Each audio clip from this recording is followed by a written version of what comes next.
আসসালামু আলাইকুম। Being Farzana channel থেকে আমি ফারজানা আপনাদের সবাইকে ওয়েলকাম জানাচ্ছি।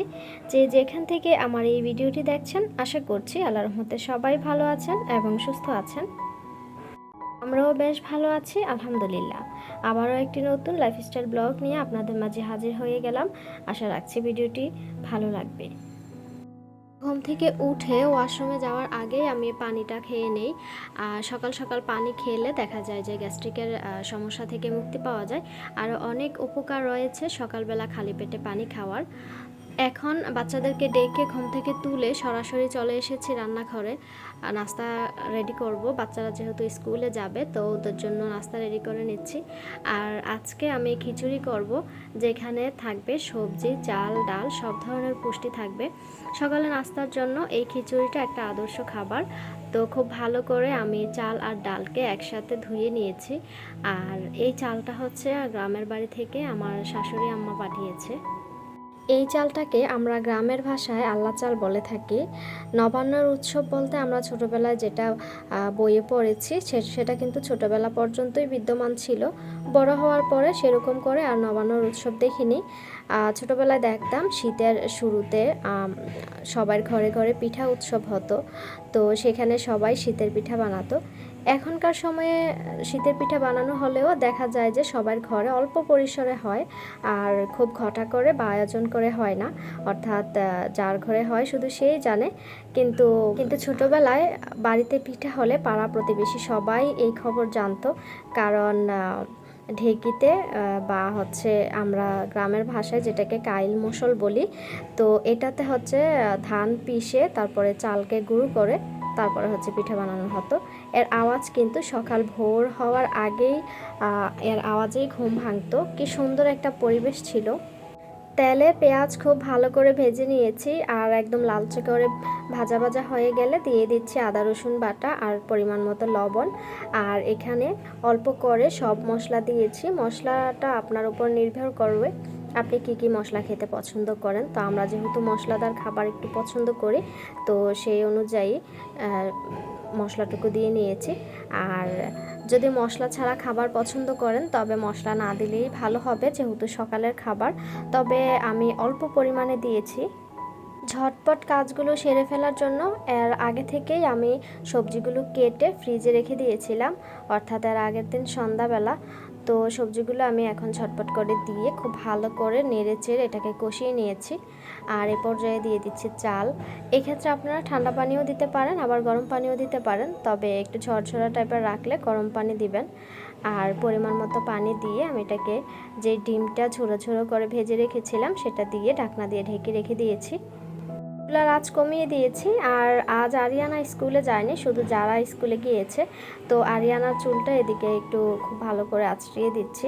ও হচ্ছে চুল আঁচড়া, মানে কেউ চুল বেঁধে দিক পছন্দ করে না, নিজের চুল নিজে বাঁধতে খুব পছন্দ করে। তবে বাচ্চা মানুষ তো, সে তো ভালো করে বাঁধতে পারে না। তো যদি একবার সে বাঁধে, আরেকবার আমি ভালো করে বেঁধে দিই। চুল বাঁধতে বাঁধতে দুই মা মেয়ে কিছুক্ষণ গল্পও করে নিয়েছি। ততক্ষণে হয়তো আমার রান্না রেডি হয়ে গেছে। তো আমি একটু দাঁড়িয়ে দাঁড়িয়ে দেখছিলাম। আসলে আরিয়ানা একটা অদ্ভুত রকমের মেয়ে। ও নিজের খুশির কারণ নিজেই হয়ে যায়, অর্থাৎ নিজে নিজে খেলতে পারে, নিজেকে নিজেই খুশি করতে পারে। তো এরকম মানুষ কিন্তু পৃথিবীতে খুব কমই আছে, যার খুশির কারণ অন্য কেউ নয়, বরং নিজে নিজের খুশির কারণ হয়ে যায়। আরিয়ানা আমাদেরকে কখনোই বিরক্ত করে না, ও নিজে নিজে খেলে। যতক্ষণ না ওর কোনো সমস্যা হচ্ছে ততক্ষণ পর্যন্ত কিন্তু ও আমাদের কাছে আসবে না বা আমাদের কে বিরক্ত করবে না। ও নিজে নিজে খেলনা নিয়ে খেলাধুলা করবে। এর মাঝখানে একবার ঢাকনাটা তুলে একবার নেড়েচেড়ে দিয়ে তারপর আবার ঢাকনাটা দিয়ে রেখেছিলাম। তো এই পর্যায়ে দেখুন রান্নাটা একদম কমপ্লিট হয়ে গিয়েছে। আর পুষ্টিতে ভরপুর এই খাবারটা সকালের জন্য একদম আদর্শ। এক্সট্রা কোনো কিছু নিয়ে চিন্তা করতে হবে না, পুষ্টিগুণের সব কিছুই এখানে পাওয়া যাবে। একটু টমেটো সস আর হচ্ছে একটু চাটনি দিয়ে আমি সকালের খাবারটা খেয়ে নিয়েছি। প্রথমে তো 2 কাপ চা বানানোর জন্য প্রস্তুতি নিচ্ছিলাম। পরে ওর বাবা যখন তাড়াহুড়া করছে, আসলে ভিডিও করতে গেলে দেরি হয়ে যাবে, তাই ওর বাবার চাটা আগে রেডি করে দিয়ে তারপরে আমারটা আমি বানিয়ে নিয়েছি। আর সেই সাথে ভিডিও করে নিলাম। আসলে ভিডিও করলে কিন্তু কাজ একটু পিছিয়ে যায়। তারপরও ভালো লাগে ভিডিও করতে, এডিট করতে এবং আপনাদের মাঝে শেয়ার করতে। আপনারা যদি এখনও পর্যন্ত আমার ভিডিওতে সংযুক্ত থাকেন আর কোথাও কোনো অংশ যদি ভালো লেগে যায় তাহলে প্লিজ একটা লাইক দিতে ভুলবেন না। চাইলে চ্যানেলটিকে সাবস্ক্রাইব করে আমার পাশে থেকে যেতে পারেন।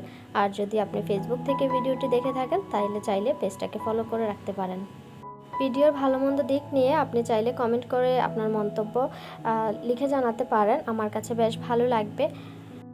আসলে আমার ভিডিও দেখে আপনি খুব বেশি কিছু শিখতে পারবেন অথবা আমি আপনাকে শেখাতে পারবো এমন কিছুই না। আমার কাছে ভিডিও করতে ভালো লাগে তাই ভিডিও করছি। আপনার কাছে যদি দেখতে ভালো লাগে তাহলে তো ভালো কথা।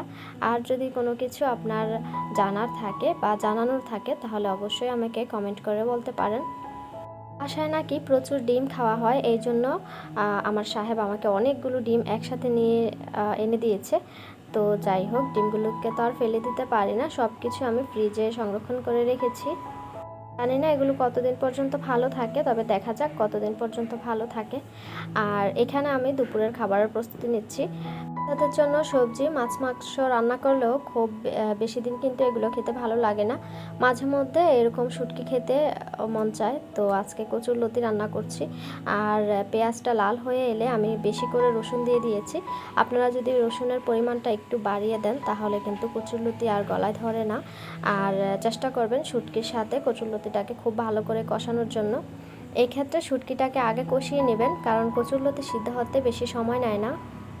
শুটকির গন্ধটা যাওয়া পর্যন্ত ভালো রকমভাবে কষিয়ে নিলে তারপরে কচুরলতিটা দিলে তারপরে রান্নাটা বেশ ভালো লাগে।